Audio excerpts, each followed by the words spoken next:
کچھ لوگ ایسے ہیں جن کے دل کی دھڑکنیں خاموش ہو گئی، یہ دھڑکنوں کے ساتھ اللہ نے ملانا نا، ان کی دھڑکنیں خاموش ہو گئی، پھر وہ کیا کریں؟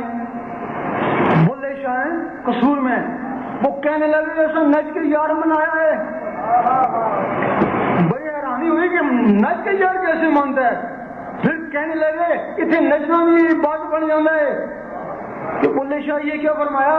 کہنے لگے بلا خوب نچیا ہے، خوب نچیا، دلیاں تڑکنا ابریاں، تڑکنا نار میں اللہ اللہ ملایا، جس نے اللہ اللہ ملایا اللہ بھی من گیا نا۔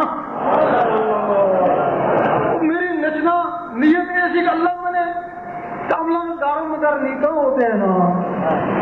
اور تسی پاویں نچو تو پاویں کبڈی کھیلو، تو کلندر پاک نے بھی نچایا، تو امیر کلال نے کبڈی کھلائی، تو پاویں ورزش کرو، دل دیاں تڑکنا ابرن، انہاں تڑکنا نا اللہ۔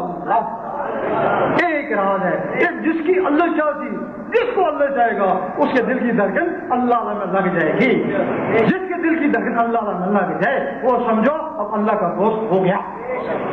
حج کرو نہیں حج کرو، اس نے نہیں کہا تو نماز پڑھ میں نماز پڑھوں گا، تو روزے رکھ میں روزے کرے گا، اس نے کہا تو میرا ذکر کر میں تیرا ذکر کروں گا۔ اور لازمی ہے کہ جس کے دل میں اللہ شروع ہو گئی اس کے دل میں اللہ کی محبت ہو ہی جائے گی۔ جب اس کے دل میں اللہ کی محبت ہوگی اللہ کو اس سے 70 گنا زیادہ ماؤں سے محبت کرنی پڑے گی۔